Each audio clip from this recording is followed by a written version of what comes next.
3 days before the wedding, his wealthy parents shoved a prenup in my face, smirking like they'd already won. What they didn't know was that I had $9 million of my own, a sharp lawyer, and a plan that would wipe those smug smiles right off their faces. Alright, so picture this. My name is Sophia Williams, and at 28 years old, I was literally 3 days away from marrying the love of my life, Ethan Blackwood. Everything felt like a fairy tale, until his disgustingly wealthy parents ambushed me with a prenuptial agreement and an ultimatum that still makes my blood boil. Sign it, they sneered, or the wedding is off. What they never saw coming was that behind my modest facade, I was sitting on a $9 million fortune, running a successful tech company, and had the kind of iron will that doesn't buckle under pressure. Oh, their smug faces were about to meet the one thing they actually respected: money.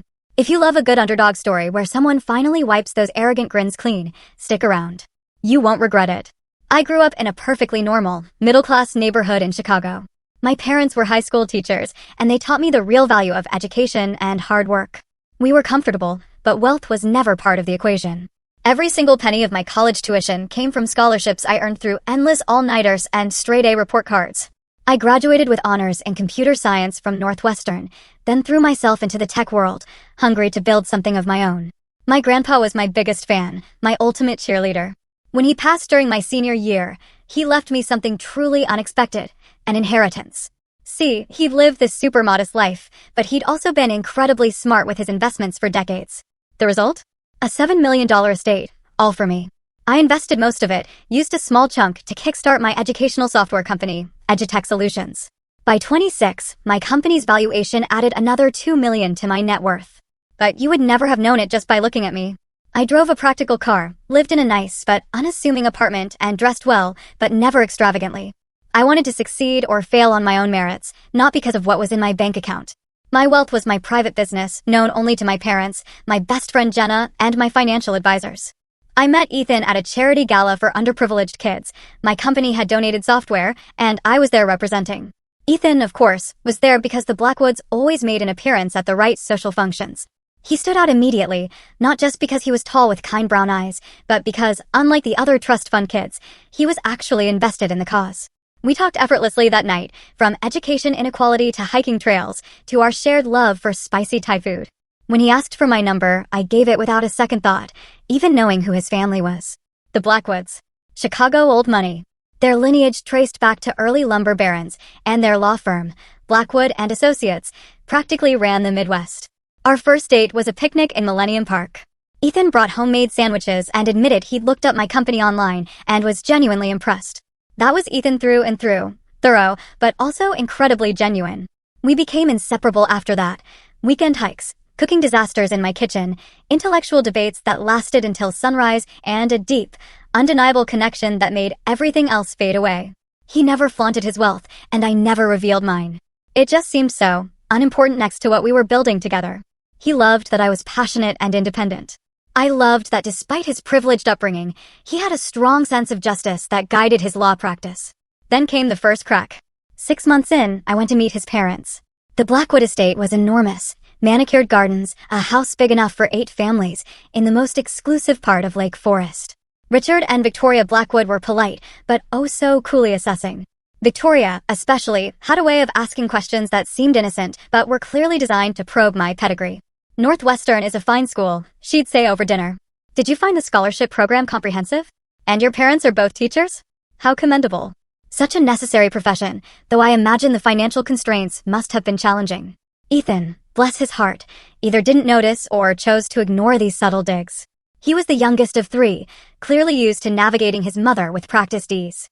His father, Richard, was more direct, but just as dismissive, talking mainly to Ethan about people and events I knew nothing about, effectively shutting me out. Still, I was head over heels in love. These were minor irritations compared to the joy Ethan brought into my life. When he proposed on our 2-year anniversary, on a sunset cruise on Lake Michigan, I said yes without a moment's hesitation. The ring was his grandmother's, a tasteful emerald that fit me perfectly. Wedding planning started out as a dream, but quickly revealed more fissures. Victoria had opinions about everything, from the venue to the flowers. And while she never explicitly mentioned money, there was always that unspoken assumption. The Blackwoods would handle it all, because obviously I couldn't afford a wedding befitting their son. Rather than correct this, I let them believe what they wanted. I had my reasons for keeping my finances private, and my pride definitely stopped me from trying to compete with them on monetary terms. Ethan tried to mediate, sometimes standing firm on things that mattered to me, other times gently suggesting I compromise. I did more often than not, because most of the details seemed trivial compared to the fact that I was marrying him. When Victoria insisted on adding 50 of their family friends to the guest list. Fine. When she dismissed my cake choice as quaint and picked a 7-tier monstrosity from an exclusive patisserie. Whatever. The only thing I insisted on was my dress, a sleek, modern design that made me feel beautiful and confident. Even then, Victoria managed to insinuate I'd chosen it because it was budget-friendly, not because it suited me. As the wedding got closer, I felt increasingly like a visitor in my own engagement. But I consoled myself. Once we were married, Ethan and I would build our own life, separate from his family's daily influence. He'd already agreed we'd live in the downtown condo we chose together, not in the Blackwood family neighborhood. Then came the ambush. 3 days before the wedding, everything was finally falling into place. Venue, flowers, catering, all finalized. I'd just confirmed the photographer when Victoria called, inviting me to tea. Ethan would be in meetings all day, she explained, and she thought it would be nice for us to have some one-on-one time. Looking back, I should have recognized the predatory sweetness in her voice. But I was running on minimal sleep and maximum stress, and all I registered was a chance to maybe, finally, connect with my future mother-in-law. I had no idea I was walking into a trap that would test not just my patience, but the very foundation of my relationship with Ethan and his family. The Blackwood estate was even more imposing that afternoon. As I pulled up in my modest Audi, I saw Richard's Mercedes. That was unexpected. Victoria hadn't mentioned him. The housekeeper, Marta, led me to the formal sitting room, not the usual sunroom. Another warning sign, completely missed. Victoria and Richard were already seated, dressed for a business meeting, not a casual tea. She was in a tailored navy suit that probably cost more than my monthly rent, he in his trademark charcoal power suit with Blackwood crest cufflinks. Sophia, dear, thank you for coming on such short notice, Victoria said, her smile not quite reaching her eyes. Please have a seat. I sat across from them, suddenly feeling like I was at a job interview. The tea service sat untouched.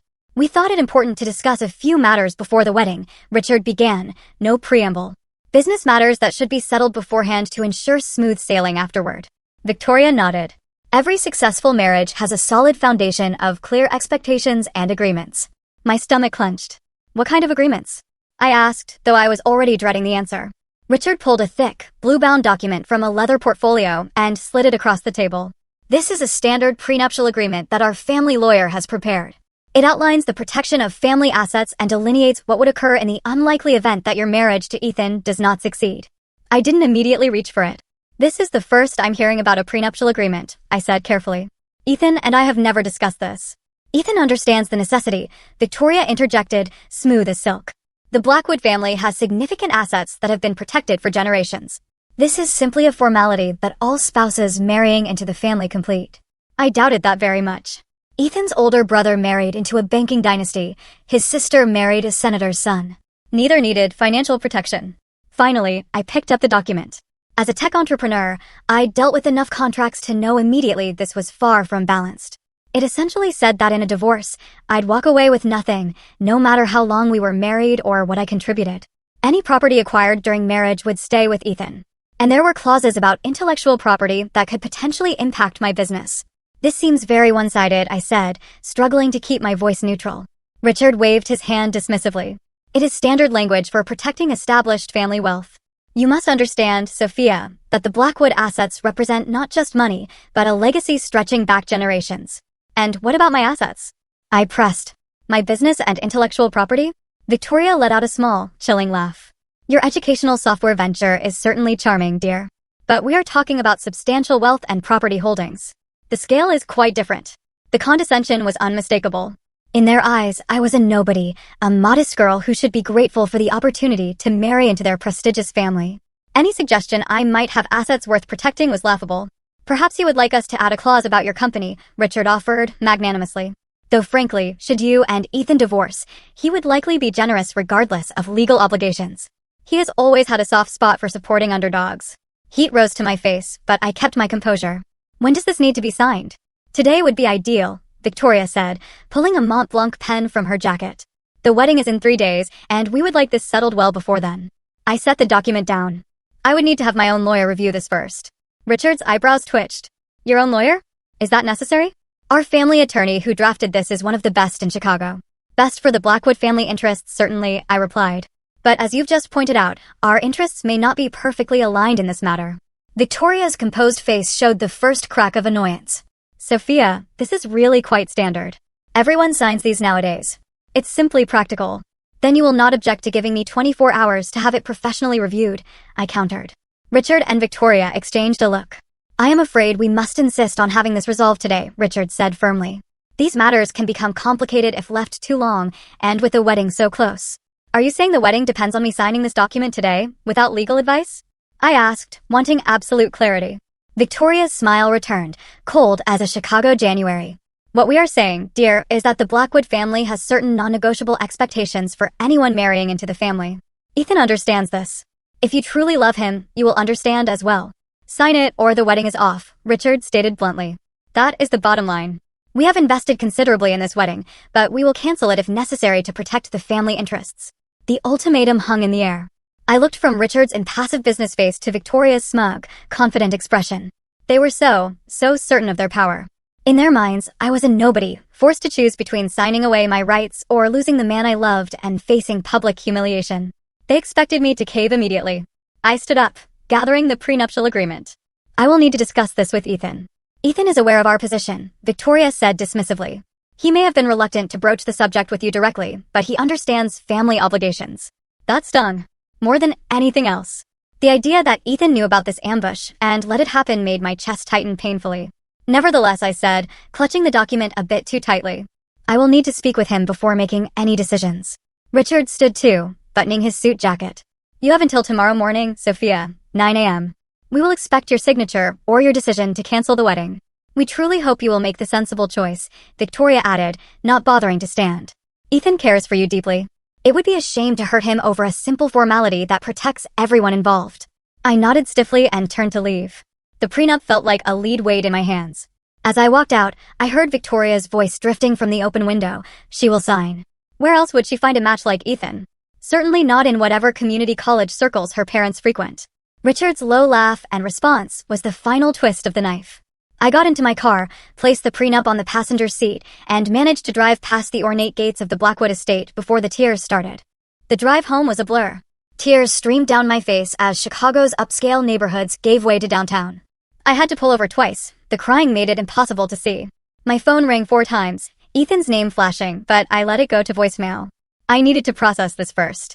At a red light, memories flashed, Victoria commenting on my practical car, Richard dismissing my business as a niche market, Ethan's brother asking if I'd keep my little company going after marriage as if it were a hobby. I'd ignored it all, excused it as isolated incidents. Now I saw a pattern, a consistent underestimation of my worth because I lacked their pedigree and perceived wealth. When I finally reached my apartment, I called the one person who would understand. They did what? Jenna's voice rose with indignation. 3 days before the wedding? That is beyond tacky, sophomore. It's straight up manipulative. Jenna had been my college roommate, my closest friend. She knew everything, including my full financial situation, which made the Blackwoods' behavior particularly galling. The worst part is apparently Ethan knew, I said, curling up on my couch. He just didn't have the guts to tell me himself. You don't know that for sure, Jenna cautioned. His parents could be bluffing. Either way, it doesn't look good for him, I replied.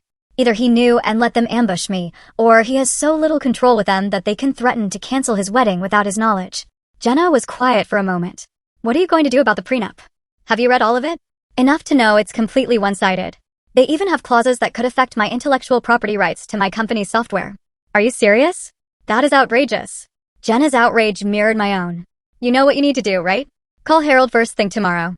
Harold Winters had been my grandfather's attorney and now managed my legal affairs. He was shrewd, experienced, and completely devoted to protecting my interests. I will, I promised. But first, I need to talk to Ethan. I need to understand where he stands in all this. After hanging up with Jenna, I finally gathered the courage to call Ethan back. He answered on the first ring. Sophia, thank God. Mom said you left upset. What happened? His concerned tone almost made me falter, but Victoria's smug face flashed in my mind. What happened, I said carefully, is that your parents ambushed me with a prenuptial agreement and told me I either sign it by tomorrow morning or the wedding is off. They also implied you were fully aware of this plan. The silence on the other end was damning. Ethan, I prompted. I didn't know they were going to approach you like that, he finally said, his voice strained. I told them I would discuss it with you myself. So, you didn't know about the prenup, I confirmed, my heart sinking. Sophia, try to understand. Every marriage in my family for generations has had a prenuptial agreement. It's just how things are done. And you didn't think this was something to mention to me before your parents cornered me 3 days before our wedding? He sighed heavily. I was going to bring it up. I just kept putting it off because I knew it would upset you, and wedding planning was already stressful enough. So, you left it for your parents to handle, like I'm some problem to be managed? That's not fair, Ethan protested. I was trying to protect you. Protect me? I laughed bitterly. By letting your parents blindside me with an ultimatum? By letting them include clauses that could affect my business? That's not protection, Ethan. That's cowardice. You're overreacting, he said, his voice taking on the placating tone I'd heard him use with difficult clients. It's just a standard legal document. Everyone signs them these days. Have you actually read it? I challenged. Another telling pause. Not in detail, he admitted.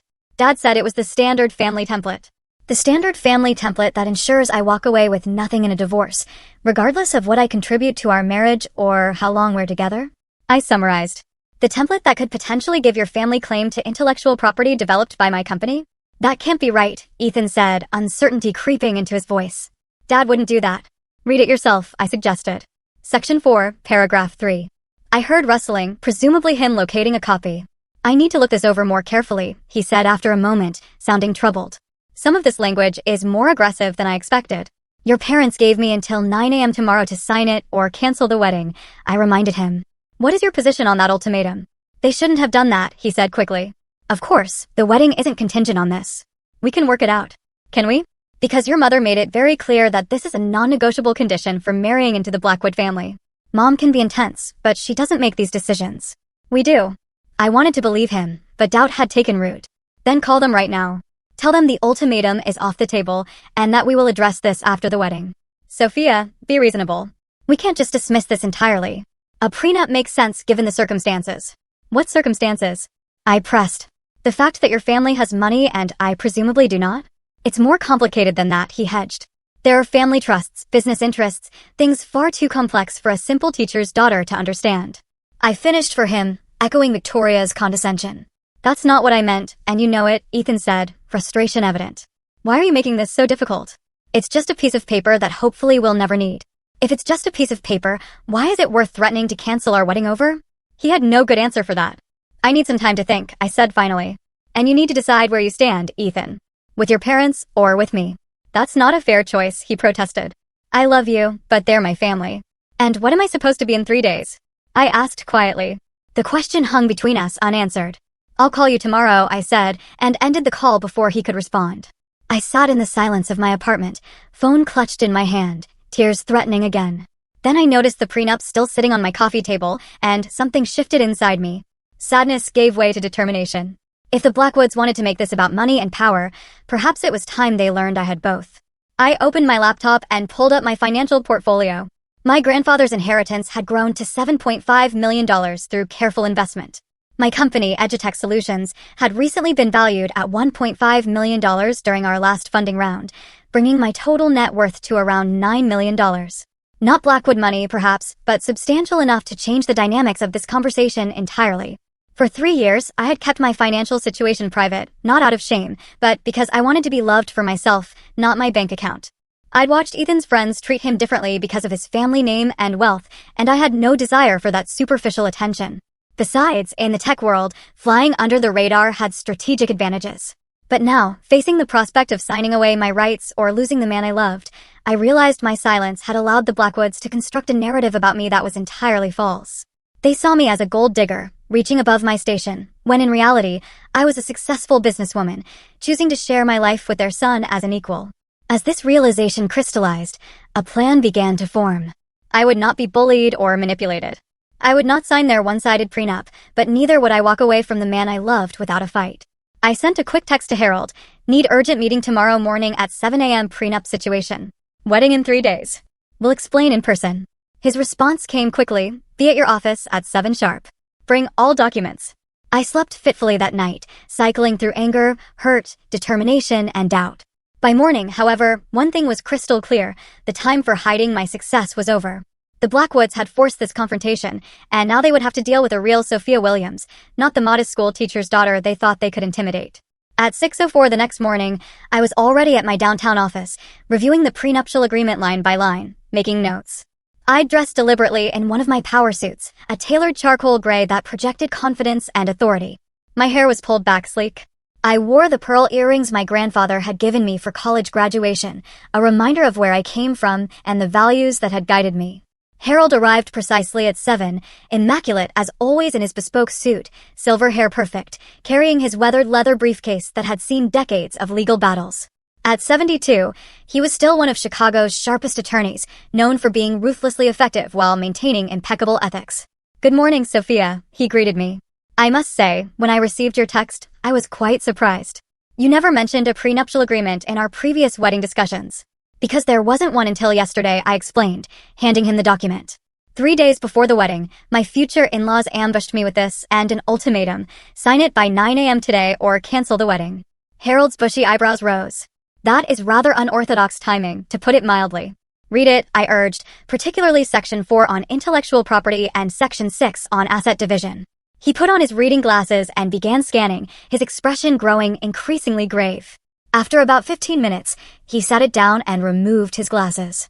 "This is one of the most aggressively one-sided prenuptial agreements I have seen in 45 years of practice," he stated flatly. "And I have seen some doozies, especially among old money families. Can you fight it?" I asked.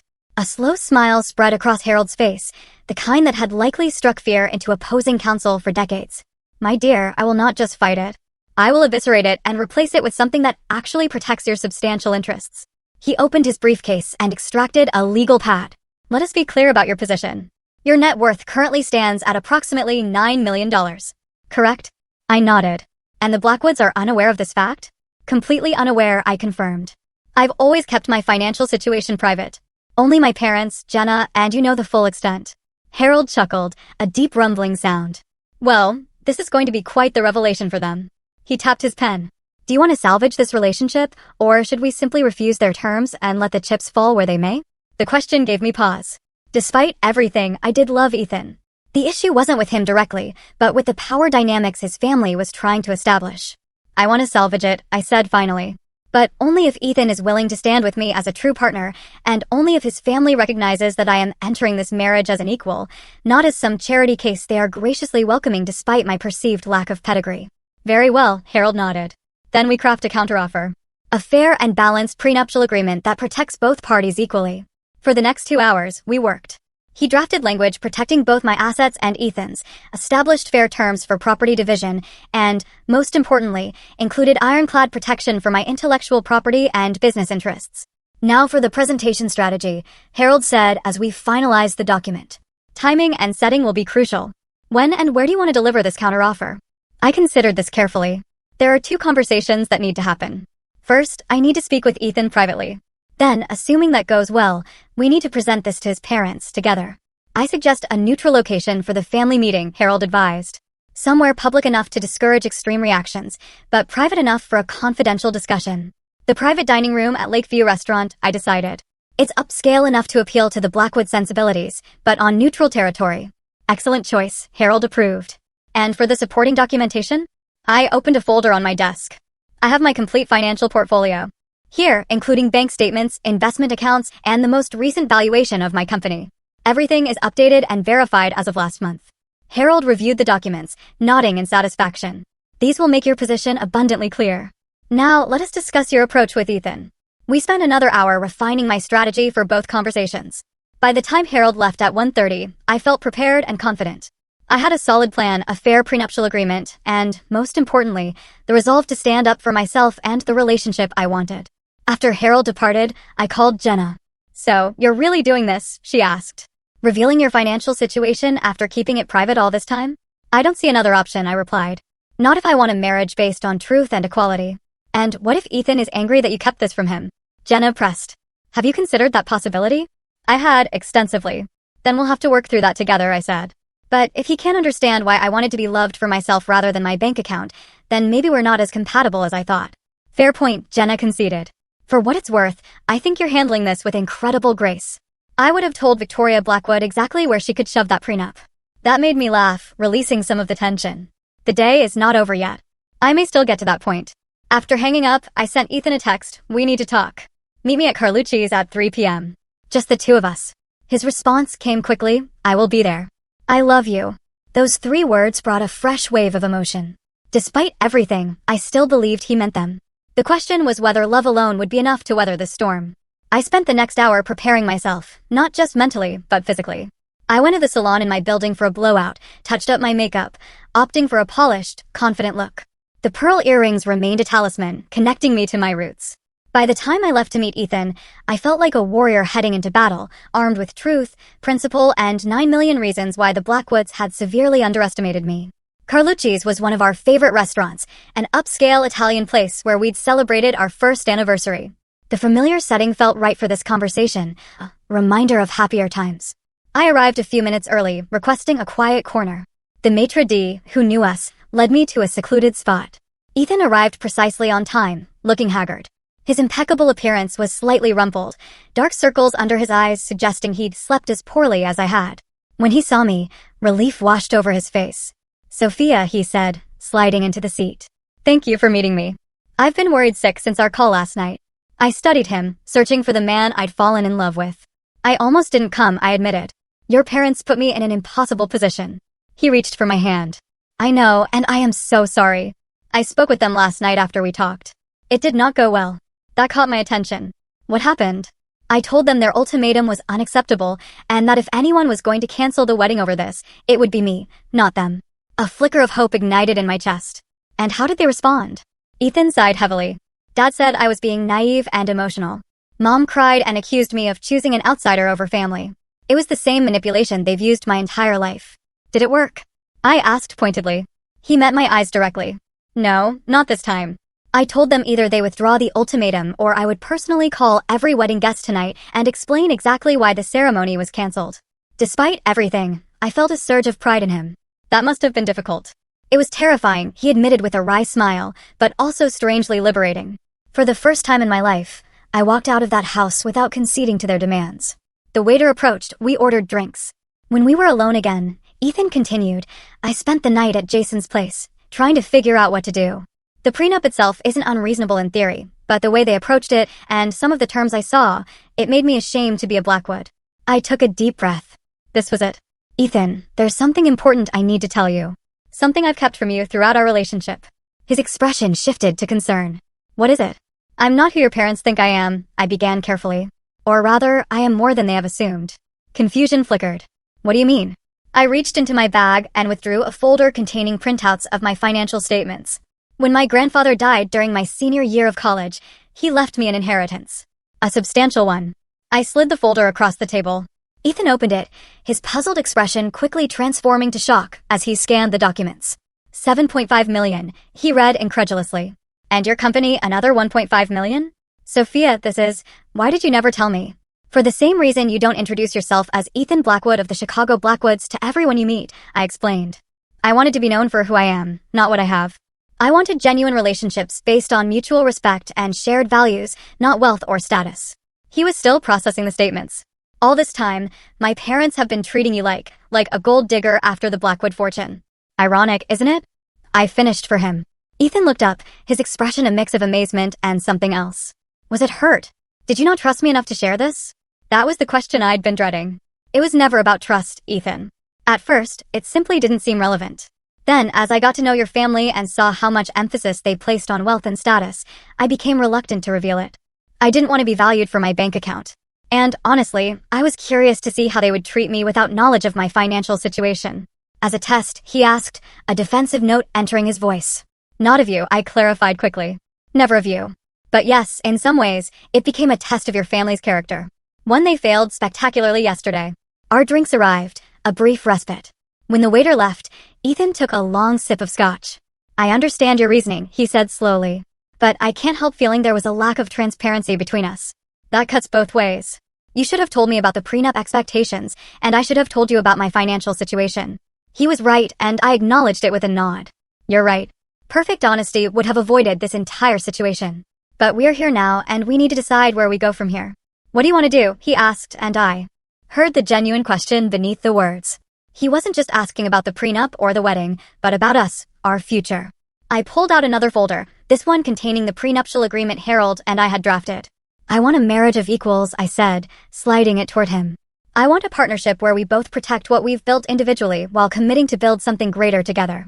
And I want in-laws who respect me as that equal partner, not as some charity case their son nobly rescued from middle-class obscurity. Ethan opened the folder and began reading. As a lawyer himself, he quickly grasped the fairness compared to his parents' version. This is entirely reasonable, he said, looking up. Balanced protection for both parties, clear terms on intellectual property, fair approaches to future earnings and assets acquired during marriage. That's what a prenuptial agreement should be, I replied. Not a weapon, but a shield that protects both parties equally. He closed the folder and reached for my hand. This time, I allowed him to take it. So, what happens next? That depends on you, I told him. Honestly, I need to know where you stand, Ethan. Not just about the prenup, but about our relationship and your family's role in it. I need to know that when we say our vows in 3 days, we are truly becoming a team that faces the world together, including your parents. Ethan squeezed my hand, his eyes never leaving mine. When I left my parents' house last night, I made a choice. I chose us. Not because it was easy, but because it was right. I love you, Sophia. I love your brilliance, your integrity, your compassion. Whether you have $9 or $9 million doesn't change that. The sincerity in his voice melted some of the ice around my heart. Then here's what I propose, I said. We meet with your parents this evening. Together, we present this new prenuptial agreement as non-negotiable. We make it clear that our marriage will be a partnership of equals, and that the dynamics between us and your family need to reflect that reality. They won't take it well, Ethan warned. Especially my mother. Probably not, I agreed. But how they react will tell us everything we need to know about the future of our relationship with them. He nodded slowly. You're right. It's time to establish boundaries that should have been set long ago. He raised his glass in a small toast. To facing the Blackwood Inquisition together. I clinked my glass against his. Together. As we finished our drinks and finalized our strategy for the evening confrontation, I felt a renewed sense of connection with Ethan. The deceptions between us, both his and mine, had been cleared away. Now we would face his family as a united front, with honesty as our foundation and equality as our non-negotiable demand. I sent a quick text to Harold confirming the first phase had succeeded. His response was succinct, excellent. Remember, no compromises on the key terms. Good luck. Luck, I thought, as Ethan and I left the restaurant hand in hand, might not be necessary. We had truth on our side now, and in my experience, that was a far more powerful weapon than luck could ever be. At precisely 6 p.m., our car pulled up to Lakeview Restaurant. I'd chosen it not just for its neutral territory, but for its discretion. The staff were professionals, famous for hearing and seeing nothing. Ethan helped me from the car, his hand warm and reassuring. We'd spent the afternoon refining our approach, reviewing the new prenup, strengthening our united front. He wore a sharply tailored navy suit, authoritative but not intimidating. I was in a cream-colored dress, elegant and powerful with my grandmother's pearls. Ready? Ethan asked. As ready as I'll ever be, I replied, squeezing his hand. The maitre d' led us to the private dining room. It was tastefully appointed with a mahogany table, crystal glasses, and original art. Large windows offered a stunning view of Lake Michigan, glittering in the early evening. Your other guests have not yet arrived, the maitre d' informed us. Would you care for drinks? We both ordered sparkling water. Alcohol would not serve us well here. They'll be late, Ethan predicted after the maitre d' left. It's a power move. Mom never arrives anywhere before making people wait at least 15 minutes. He was exactly right. At 6:17, the door opened. Richard and Victoria Blackwood entered. Richard was in a charcoal suit, nearly identical to the one he'd worn yesterday. Victoria had opted for a designer dress in deep burgundy, accessorized with diamonds that caught the light with every slight movement. Ethan, darling, Victoria said, ignoring me completely as she air-kissed her son's cheeks. What a charming venue. Though I'm not entirely sure why we needed this formal setting for a simple signature. Richard nodded curtly in my direction, the barest acknowledgement. I trust you have come to a sensible decision, Sophia. 9 a.m. has come and gone, but we are willing to be flexible given the circumstances. Please have a seat, I said, gesturing to the chairs across from us. We have much to discuss. Something in my tone must have alerted Victoria that this wouldn't be the simple capitulation she expected. Her eyes narrowed as she took her seat. We have reviewed your prenuptial agreement, Ethan began, his voice steady and professional, and found it unacceptable in both its approach and its terms. Richard's eyebrows shot up. Unacceptable? It is the standard Blackwood family agreement. Your brother and sister both signed identical documents without this drama. They married people from backgrounds similar to ours, Ethan pointed out. The power dynamics were entirely different. Power dynamics? Victoria repeated with a dismissive wave. This is not some sociological experiment, Ethan. It is a simple legal protection that any prudent family would insist upon. I placed my leather portfolio on the table, opening it to reveal our counterproposal and supporting documents. We agree that prudent legal protection makes sense, I said calmly, which is why we have prepared an alternative prenuptial agreement that protects both parties equally. Richard's expression darkened. That was not the arrangement. You were to sign our document, not present alternatives. Plans change, I replied, meeting his gaze directly, especially when new information comes to light. The waiter entered with our sparkling water and took Richard and Victoria's drink orders. The brief interruption did nothing to dissipate the tension. When we were alone again, I slid the new prenuptial agreement across the table. This document provides fair and balanced protection for both the Blackwood family assets and my own personal holdings. Your holdings? Victoria couldn't quite suppress a condescending smile. Your little software company hardly requires the same level of protection as generations of Blackwood wealth. You might be surprised, Ethan said, a hint of pride in his voice as he looked at me. I extracted the financial statements from my portfolio and placed them on top of the prenuptial agreement. My current net worth is approximately $9 million, I stated matter-of-factly.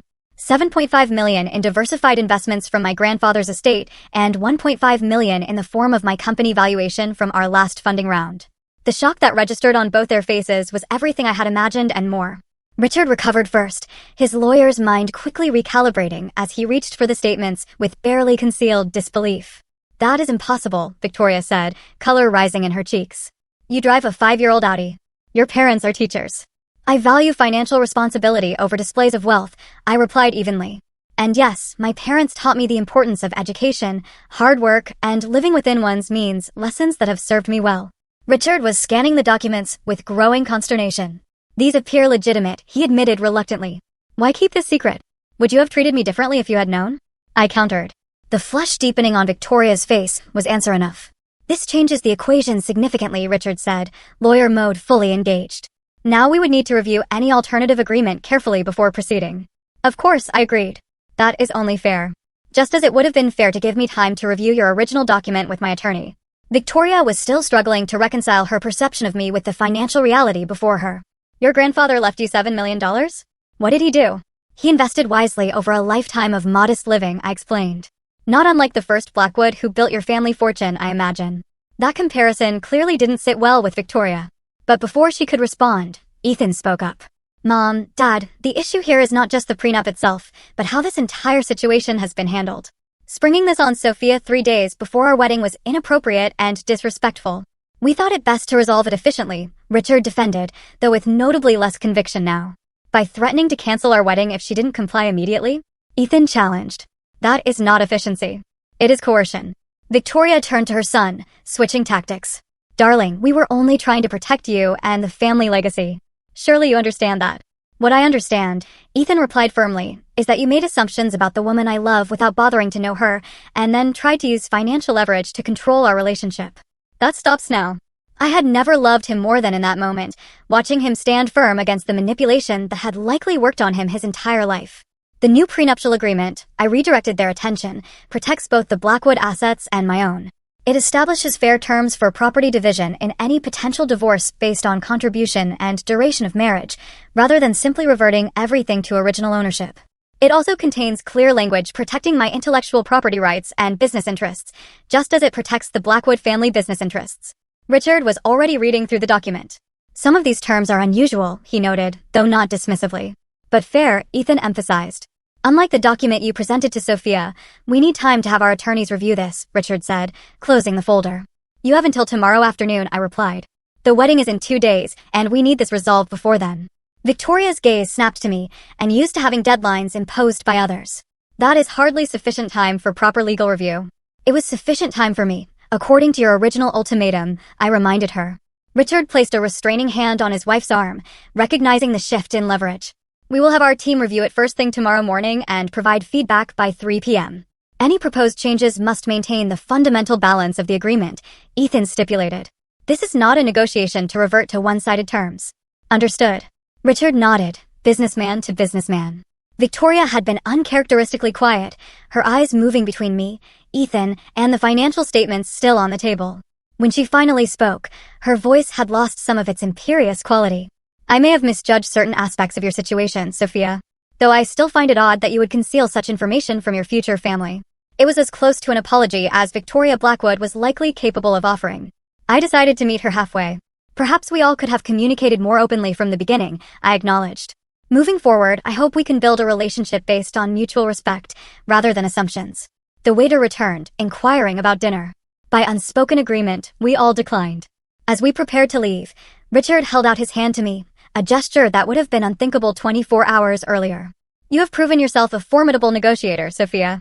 The Blackwood family may benefit from such unexpected perspectives. I accepted his handshake, recognizing it as a peace offering. I look forward to contributing to the family in many ways, Mr. Blackwood. Victoria's farewell was less warm, but notably lacking the condescension that had characterized our previous interactions. Progress, if not perfection. Once they had departed, Ethan pulled me into his arms right there in the private dining room. You were magnificent, he whispered against my hair. Absolutely magnificent. We were magnificent, I corrected him, leaning back to meet his eyes. Together, he smiled, a genuine smile, untainted by the stress of the past 2 days. I like the sound of that. As we left the restaurant hand in hand under a sky turning to twilight, I felt a profound sense of rightness settle over me. The road ahead wouldn't be perfectly smooth, especially with Victoria as a mother-in-law, but the fundamental dynamics had shifted. We had established ourselves as equals, both to each other and to his family. It was a foundation strong enough to build a marriage on. 2 days later, I stood in a small antechamber of the Drake Hotel, wearing the sleek, modern wedding dress I'd chosen months ago. The prenuptial agreement had been signed yesterday afternoon, with only minor adjustments to the language that didn't affect the balanced protection it provided. Richard had been surprisingly reasonable during the final negotiations, while Victoria had maintained a dignified distance, perhaps still coming to terms with her misjudgment. Jenna adjusted my veil, her eyes suspiciously bright. You look stunning, sophomore. And not just because of this amazing dress. There's something different about you today. Confidence, my mother supplied from where she was arranging the train. My daughter finally stopped hiding her light. She was right. The past 3 days had transformed me. Standing up to the Blackwoods, revealing my true financial situation, and establishing clear boundaries had lifted a weight I hadn't fully recognized was there. I'd spent 3 years carefully managing perceptions, worried that my wealth would change how people saw me. The irony that this fear had led to exactly the type of judgment I'd hoped to avoid was not lost on me. There was a soft knock, and to my surprise, Victoria Blackwood entered. She had foregone her usual intimidating elegance for a softer, more maternal look in pale blue. May I have a moment alone with Sophia? She asked, her voice lacking its usual imperious tone. My mother and Jenna exchanged glances before nodding and stepping out, leaving me face to face with my soon-to-be mother-in-law. Victoria approached slowly, taking in my appearance. You make a beautiful bride, she said finally. Thank you, I replied, uncertain where this was going. She fingered the delicate lace of my veil, a surprisingly vulnerable gesture from a woman who calculated her every move. I owe you an apology, Sophia. A proper one, not the half-hearted acknowledgement I offered at the restaurant. That was unexpected. Victoria Blackwood did not strike me as someone familiar with apologies. My behavior was inexcusable. Not just the prenuptial agreement ambush, but the months of subtle condescension and judgment before that. I made assumptions based on superficial factors and never bothered to know the real woman my son loves. The sincerity in her voice was unmistakable. That cannot have been easy to admit, I acknowledged. A small, wry smile touched her lips. The Blackwoods are not known for admitting mistakes. It is a family trait I hope you and Ethan will improve upon in the next generation. She reached into her clutch and extracted a small velvet box. I brought you something. A peace offering of sorts. I accepted the box cautiously and opened it to find a pair of diamond and sapphire earrings that clearly had significant age and history. These belonged to Ethan's great-grandmother, Victoria explained. She was the daughter of a factory worker who married into the Blackwood family against considerable opposition. She went on to save the family business during the Depression through sheer determination and business acumen that her husband lacked.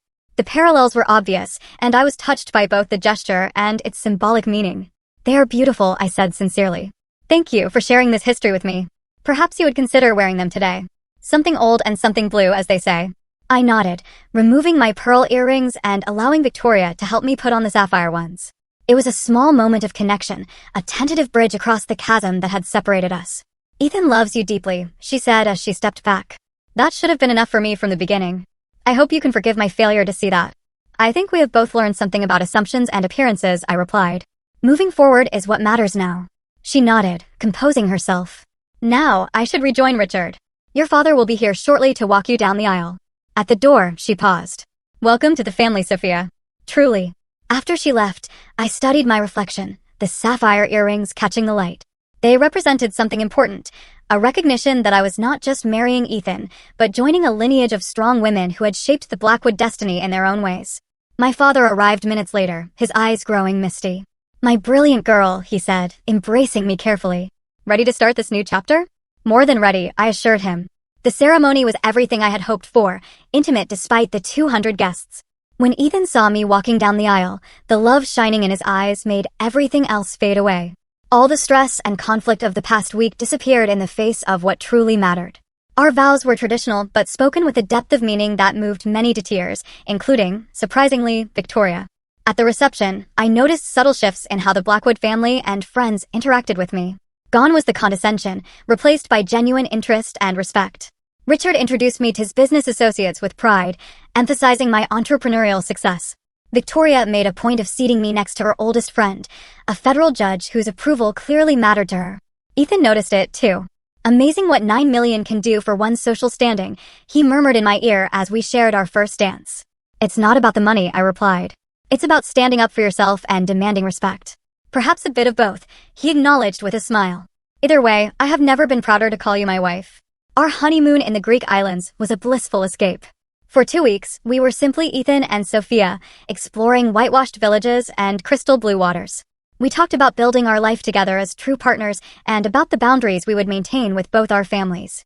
6 months later, those conversations were tested when Victoria began dropping hints about a Blackwood family tradition of weekly Sunday dinners. Once a month, Ethan countered firmly when we discussed it privately.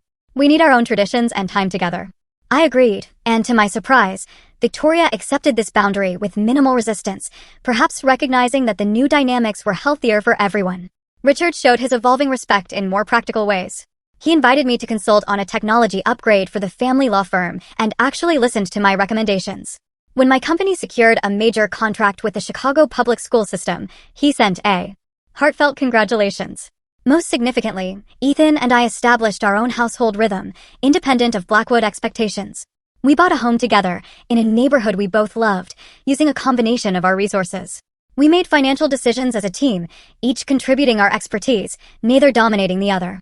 The prenuptial agreement that had caused such turmoil remained locked in a safe deposit box, hopefully never to be needed. Its true value had been in the process of creating it, in establishing that our marriage would be a partnership of equals, regardless of family name or net worth. As I reflect on that tumultuous week before our wedding, I am grateful for the crisis that forced us to confront issues that might otherwise have festered beneath the surface for years. Those 3 days of conflict and revelation strengthened our foundation in ways that smooth sailing never could have. I learned that hiding parts of yourself, even with the best intentions, can create more problems than it solves. Ethan learned to stand firm against family pressure when it threatened what truly mattered to him. Together, we discovered that true partnership requires both vulnerability and strength, the courage to reveal your whole self and the fortitude to stand up for the relationship you want to build. To the Blackwoods, wealth had always been about power and status, tools for controlling others and maintaining their position. They initially saw my perceived lack of wealth as a deficiency to be managed. When they discovered my financial reality, they were forced to reevaluate not just their assessment of me, but their entire approach to family relationships. For me, wealth had always been about independence and opportunity, not power over others. That fundamental difference in perspective continues to shape my relationship with my in-laws, sometimes creating tension, but often leading to meaningful conversations about values and priorities. Marriage, I've discovered, is not just the union of two people, but the intersection of two life philosophies, two approaches to everything from money to family to career ambitions. Finding harmony requires constant communication, mutual respect, and the willingness to stand firm on core principles while compromising on lesser matters. When faced with that prenuptial ultimatum 3 days before my wedding, I could have simply signed the document to avoid conflict. I could have walked away in anger and hurt. Instead, I chose the harder path of confrontation and truth, not just about my financial situation, but about the type of marriage and family relationship I was willing to accept. That choice set the tone for our marriage and for my place within the Blackwood family, not as an outsider to be managed, but as an equal contributor to be respected. It's a choice I would make again in a heartbeat. Have you ever had to stand your ground against people who underestimated you? Did you reveal your true worth and wipe those smug grins clean? Share your story in the comments below.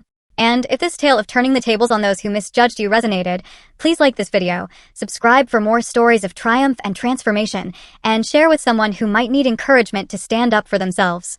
Thank you for joining me on this journey. And remember, sometimes the most powerful thing you can do is simply refuse to be less than who you truly are.